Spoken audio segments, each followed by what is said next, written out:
and welcome to another episode of Let's Talk. I'm Jade Harrell, and I'm joined by Ivy Hardman, Jamie Valentine Dolby, and Amber Clear. Welcome back. Here we are. Yes. Auditioning for a musical? Yes. I hope I would qualify, but it's back to school, so I'm singing. Okay, that's something to sing about. There's something to sing about with that. You know, true. As long as the air conditioning's working and all that other stuff. Yeah. Right? I've been walking around like everywhere I go. If I walk into church, I've been walking back into work. This is a new school year all for me because I'm an empty nester. I dropped. Say it again. And I thought, I'm the person who's like, yes, I can't wait.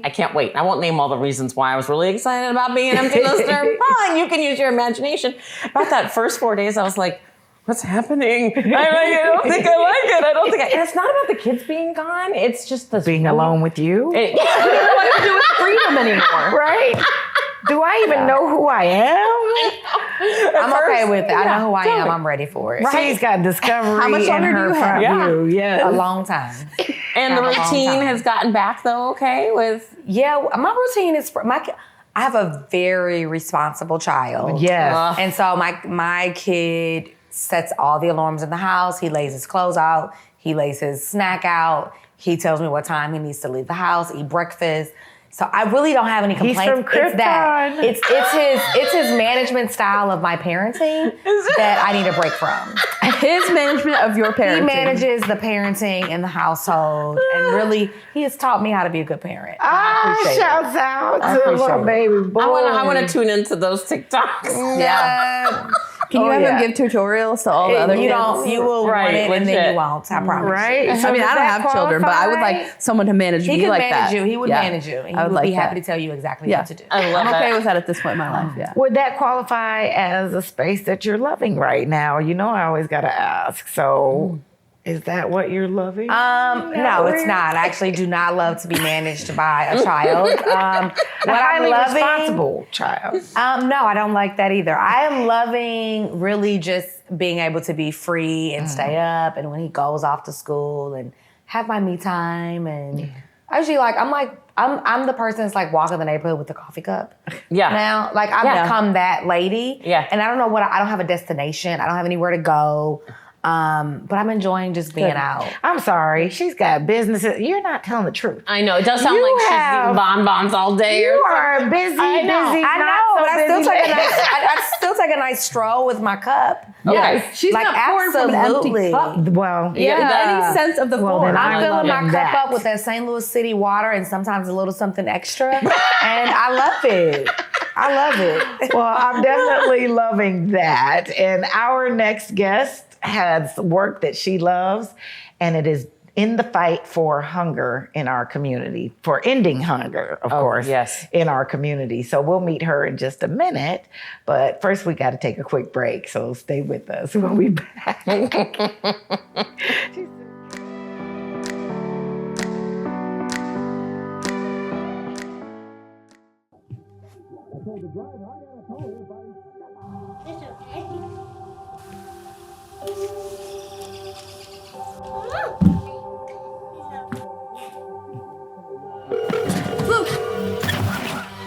911, where's your emergency? Everyone's on their way. What happened? So your friend's not breathing. She's dead? Yes, please get my mom and dad. Oh my God.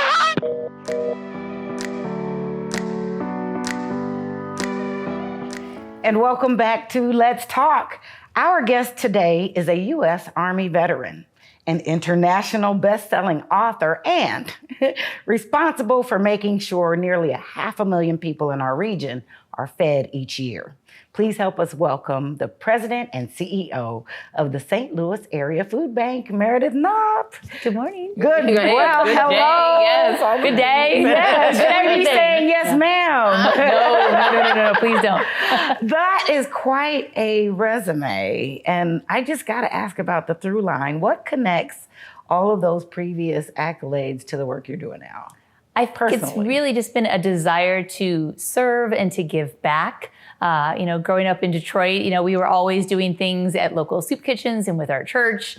Joining the military, it was because I wanted to be a part of something bigger than myself, right? I wanted to help people that were in situations no fault of their own. And so it's just something that it's kind of been part of my life. Yeah. I would imagine as a captain, though, that there's a lot of logistics that you pick up within the military, and that applies somehow to the logistics of feeding 500,000 people. It does, especially, even as a young platoon leader, deploying overseas and figuring out how to load vehicles on planes and boats and, weapons and ammunition and food and supplies. It is definitely a lot more intricate than you might think. Take that now to the food bank where we're serving, people in 26 counties, 600 partners.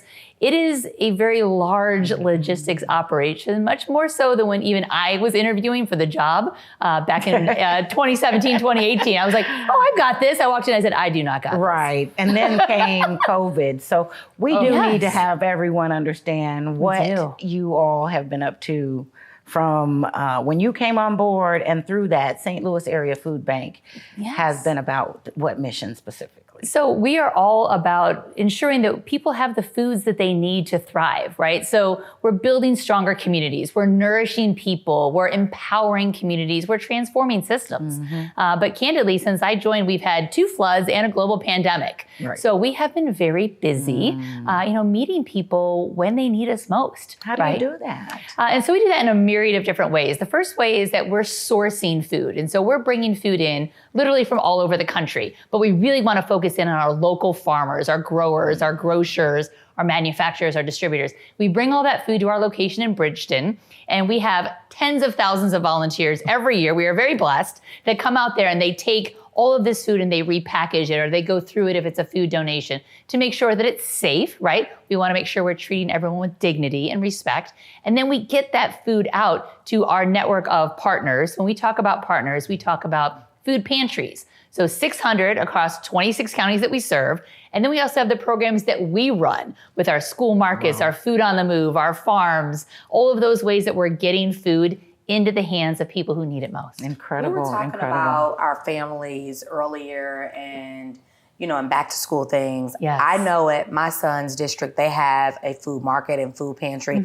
Talk about how those school systems, how they're really serving and meeting those families, and how you all support that. Yeah, so our school market program started a few years ago and really was an opportunity for us to get into schools and build these beautiful markets. So they're in school colors and they have the school logo. The older kids usually run the market, so they learn how to stock shelves and greet people and all of the things. But it really makes it a safe place where families and kiddos can go. So kiddos can go there before school to get breakfast items. Families can shop at these markets at no cost to the families to get the food they need to sustain themselves for the week. So it really destigmatizes the need for asking for help. So instead of saying, oh, did you see Meredith at the market? It's like, hey, Meredith, you want to go meet up at the market? And it's a safe place, and they get other resources. And they can get school supplies and jackets and help with other benefits and other resources that they need. So it's really an opportunity to ensure that all of our kiddos have the chance to thrive and live their best possible lives. I love that. I know you're smiling, Amber, because you'll feed any living being.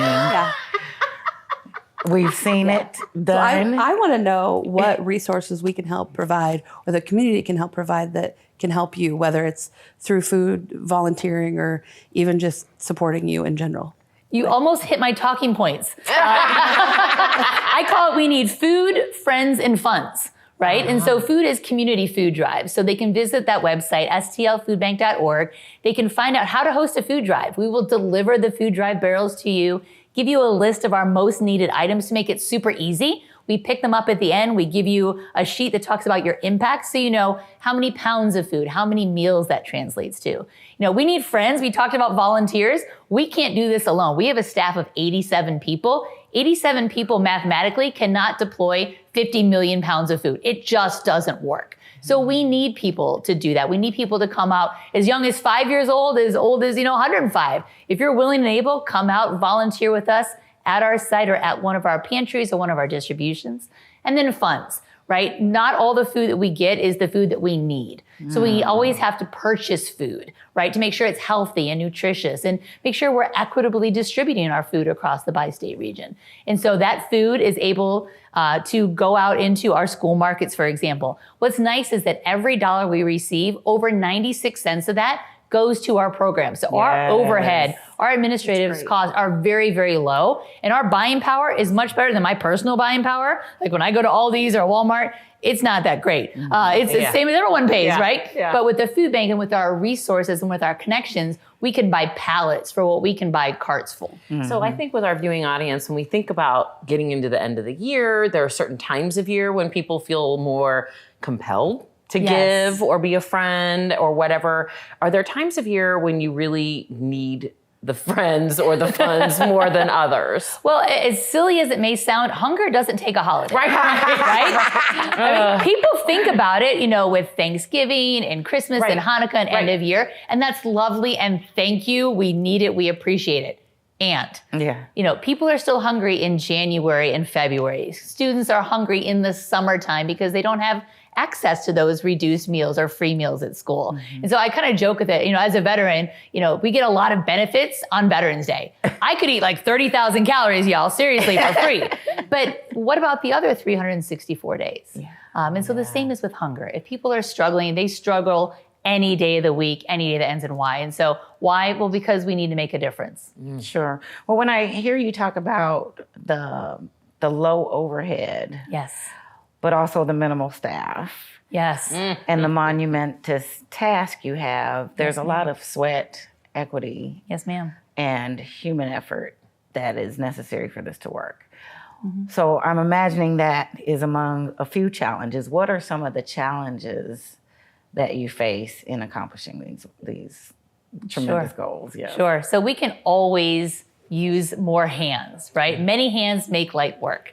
And so the more people that are willing to come out either to our facility and help us pack food, distribute the food at one of our farms or one of our food on the move locations, those are ways that people can get involved and they feel good about it. Yeah, we do. Right? They feel good that they're making a difference in the lives of someone else, right? We always need more food. Right? When we talk about food insecurity, you know, 1 in 7 people in the bi-state is food insecure.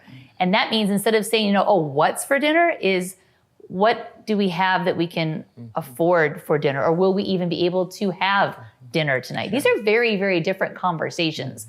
And obviously the funding helps us do all of these things. It helps us when we need to get more resources. You know, the cost of food is high right now. Everything. Right? But even...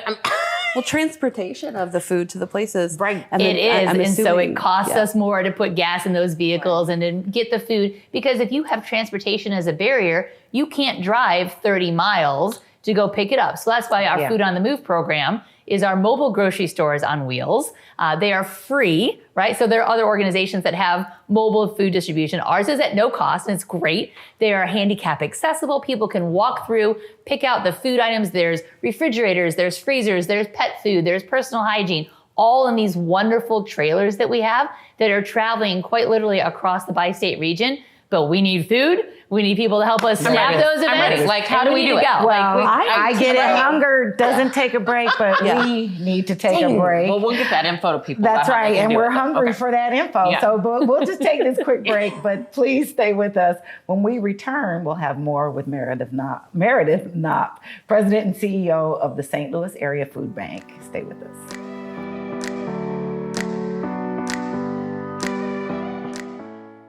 I'm Jenny Garth, and as a mother of 3, I know kids worry about a lot of things.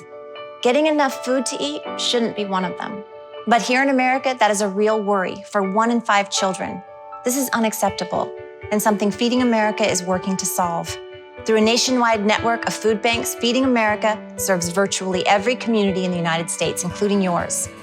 See how you can help your community. Visit feedingamerica.org. Together, we can solve hunger. Together, we're Feeding America. And welcome back to Let's Talk. We've been chatting with the president and CEO of the St. Louis Area Foodbank, Meredith Knopp.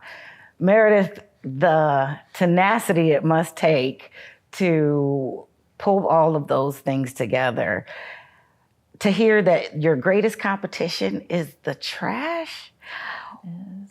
What is it that you know that it seems that our food waste and our food shortage minds need to know?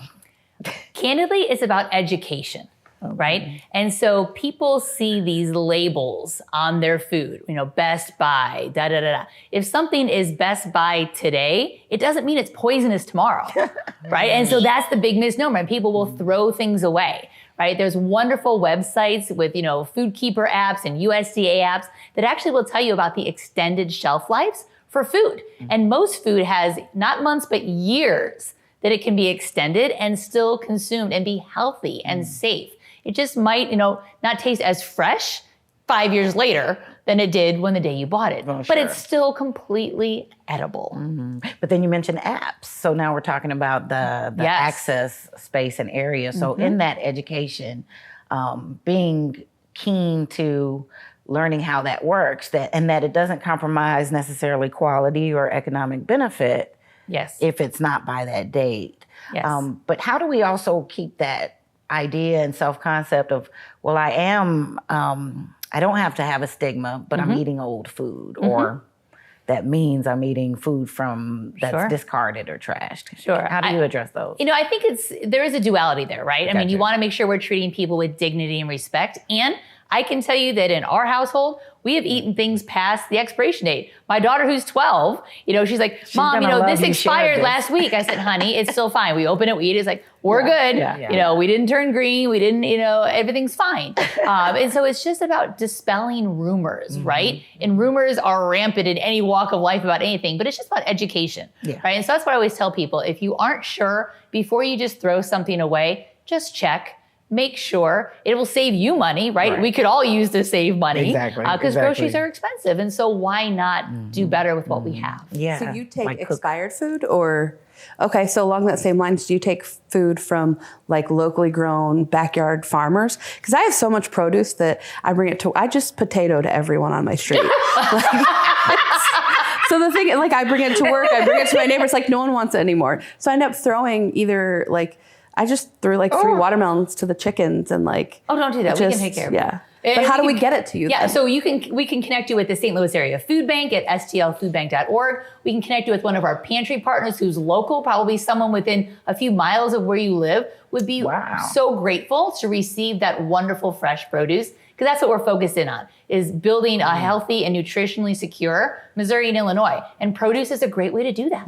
So a lot of the times when I think about food bank, I think, maybe back in the day, everything was canned, everything was boxed food, Ramen noodles. right? And so even now with the Thanksgiving drives that I participate in, we do a lot of fresh food. Yes. How is that healthy component? How do you all make sure the communities and the people that you're serving are also getting healthy food? Yes, so that is a real strong priority at the St. Louis Area Food Bank. We actually are working with an organization on healthy eating requirements, right? Or healthy eating regulations, depending on which one you look up. And so it really is focusing on salt content, on sugar content, even of our canned and boxed produce items, to make sure that we're looking at food as medicine, right? And we're saying if someone is struggling with this, we don't want to give them something that is going to make it worse, right? Healthy and nutritious foods is huge. We do a lot of sourcing, a lot of work with farmers, especially in Southwest Illinois, right? So we're getting in apples and corn and potatoes and watermelons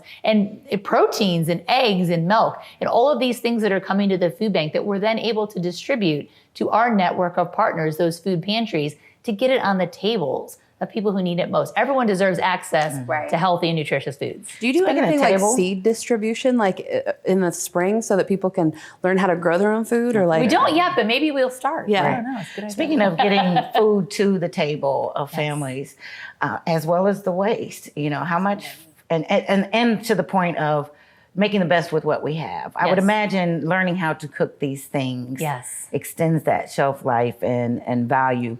And then bringing it to the table, just opening up a can. There's so much more that can come with preparing a meal, having a meal together.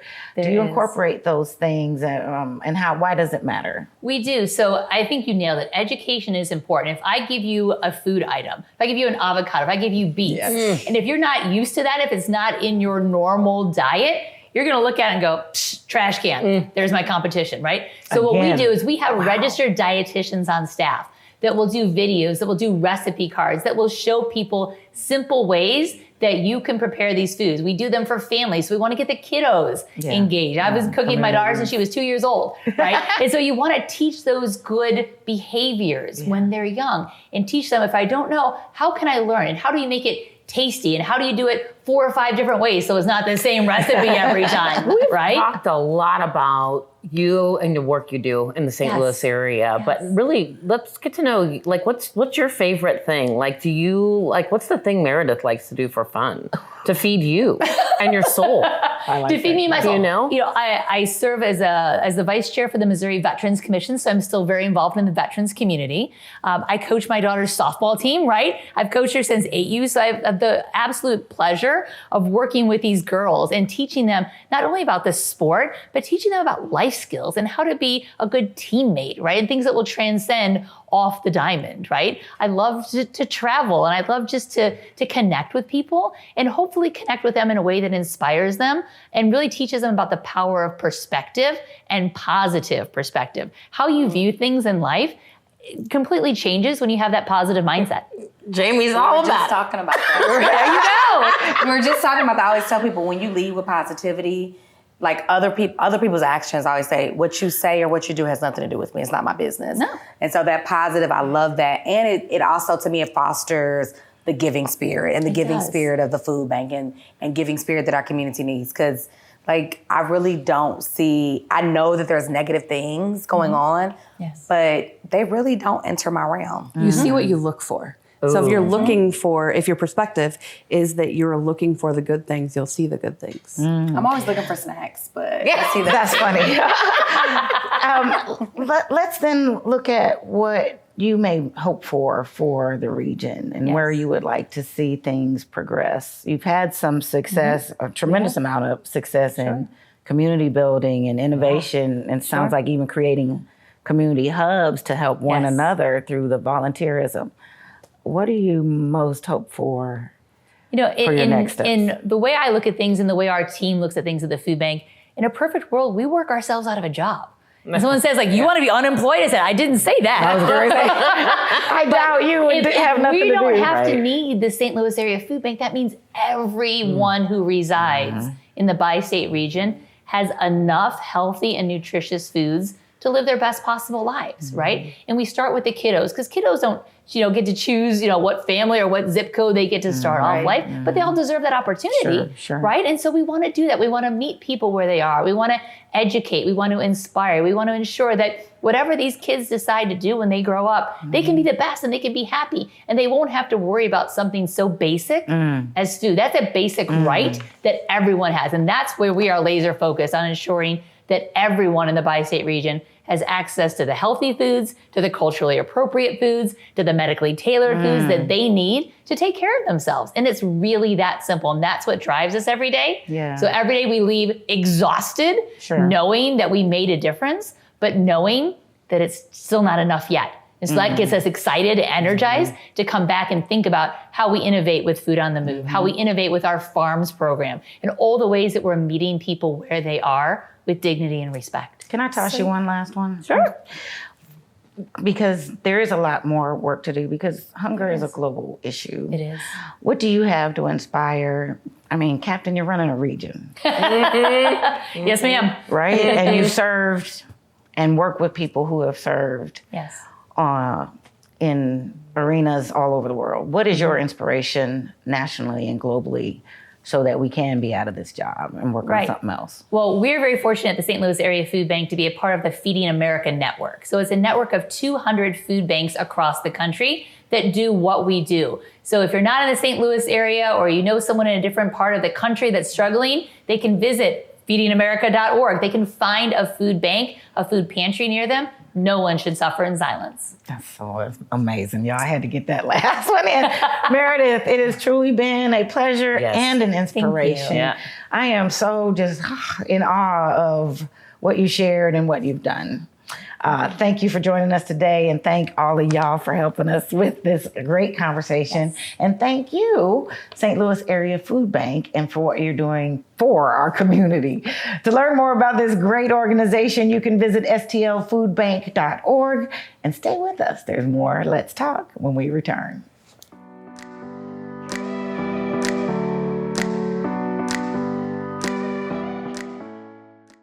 When I was 10, my mom got deported. We had a difficult time, and I feel that's why I didn't get to finish school.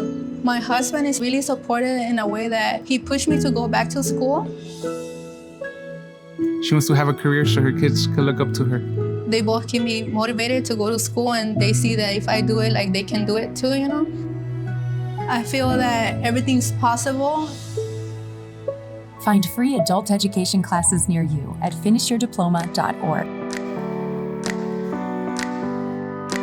That made me hunger to learn more. Okay, I was like, yeah, we talked about. I don't want to eat because I don't want to waste any food that somebody who really wants something. Plus, I could spare, a rest or two. Speaking of spare, I really do want to get in touch with her about starting like a seed saver contribution program, because there's so many of us backyard gardeners that we're seed saving, and then we may save 300 tomato seeds, but we're only going to plant 4. So wait, let me help you out with that. I got our business card right here.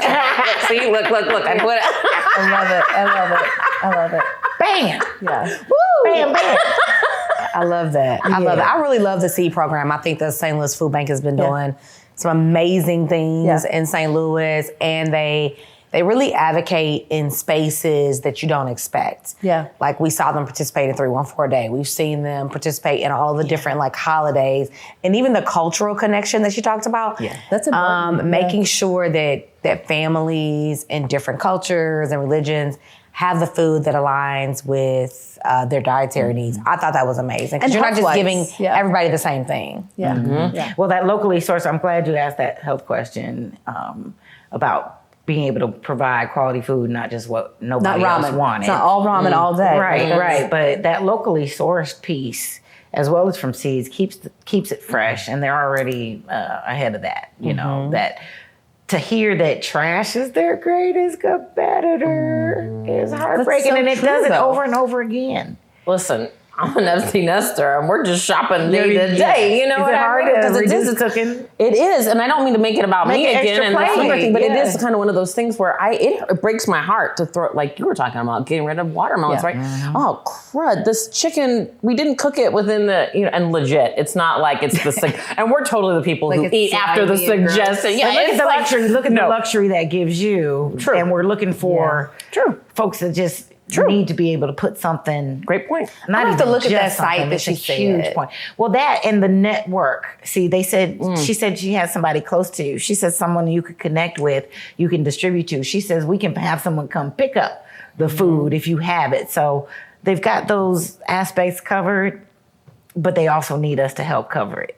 So, I think we can all the be inspiration champions. part. Yeah, seriously. But that seed program, then teaching and creating a way to continue to grow. Yeah, because I love sharing how to grow things, and it doesn't take I can grow things in the worst of dirt. I promise. We just need to let's look at the soil. Let's stick a thing in it. Okay, listen, we're growing beets and carrots here, and we'll repair it. Then you have a thing or two to share. Well, unfortunately, ladies, I hate to see you go, but we've run out of time again. But thank you so much, Meredith Knopp, for being our guest, president and CEO of the St. Louis Area Food Bank, doing great things. And thank you at home for joining us as well. The show may be over, but you can always find us on Facebook, X, Instagram, and YouTube, or just go to stltv.net. I'm Jade Harrell for Amber Clear, Jamie Valentine Dolby, and Ivy Hartman. We'll see you all next time on Let's Talk.